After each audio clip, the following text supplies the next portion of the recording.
Welcome to the Secret Sauce of Outsourcing podcast that's dedicated to making you better at outsourcing to the Philippines. This is episode 142. Pay your OFS weekly at first.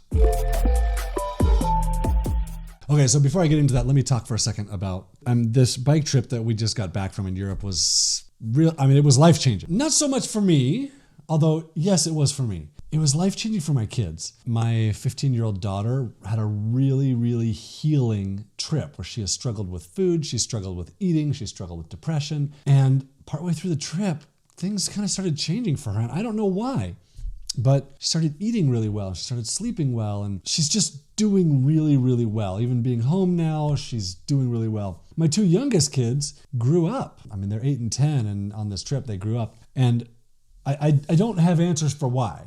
I just have some of the things that we experienced as we did this. We flew into Paris and we started riding our bikes from there. We started riding east and we rode into Germany and turned south and went into Switzerland and east into Austria and then back north up to Munich and then into Austria again. And we ended up in Salzburg, Austria, which is kind of the backdrop setting for the musical The Sound of Music, which I didn't grow up watching The Sound of Music, but my wife did.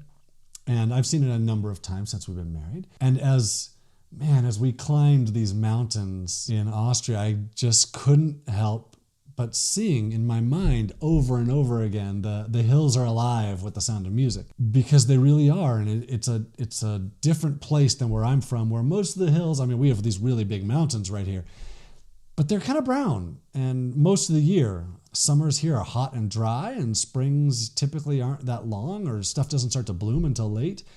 And wow, it's such a different culture. Different place, different land, different temperature, different humidity. The whole thing was different, and it was so cool. And that's probably partly what helped my kids to grow and change and learn. And really, really good. Okay, so now that I've said that, there's a different culture in the Philippines too. And when you hire someone in the Philippines, they're worried that you're going to scam them. That's a big concern from them. And so before they're willing to go above and beyond or do really great work, you have to gain their trust. And one of the ways you gain their trust is by paying them weekly for the first couple months. And this is one of the first things I tell everybody who hires someone in the Philippines. Pay the person you just hired weekly until they trust you. So they're very scared about doing a bunch of work and not getting paid for that work. They've been taken advantage of before.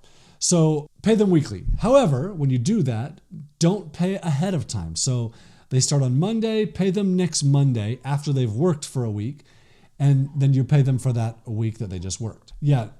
Do not prepay for work. That's a problem. This will also help protect you if you'll pay them weekly for the first couple months, where if things aren't working out, you've paid them, you paid them for a week, and the second week you pay them again, and the third week this isn't going to work out. So you're only out if you decide to fire them there, you can say, hey, I'm going to pay you for this extra week, and then this isn't working out for me. But you feel good about paying them for it. It's not that much more because you're only paying them for a week, and they feel good about getting paid. They tried the job, it didn't work out, right? So that it'll protect you from that, where they won't feel cheated, they won't feel scammed. It protects them because they really just want to work. But this fear that I've talked about of them not trusting you, them getting scammed, it's really legitimate. They have this, it's a strong thing. So when you add to that the fact that they're not really comfortable talking about money at all, and especially with a foreign boss, them asking you for their salary is a really, really hard thing for them. And so when you pay them weekly and you remember it for the first couple months, it goes a long ways towards them feeling comfortable with you. After that, you can pay bi-weekly or monthly, whatever you do. We pay a lot of our people monthly. We pay a few of our people bi-weekly. So we have both of them. The monthly happens on the 1st, and the bi-weeklies it's bi-monthly. Those happen on the 1st and the 15th. Doing this will help you gain their trust in you. It'll help them become a better worker. They'll be more willing to put in effort. They recognize that you recognize their cultural limitations, that you're trying to be a good employer. They'll recognize these things, and it'll make things much easier for you.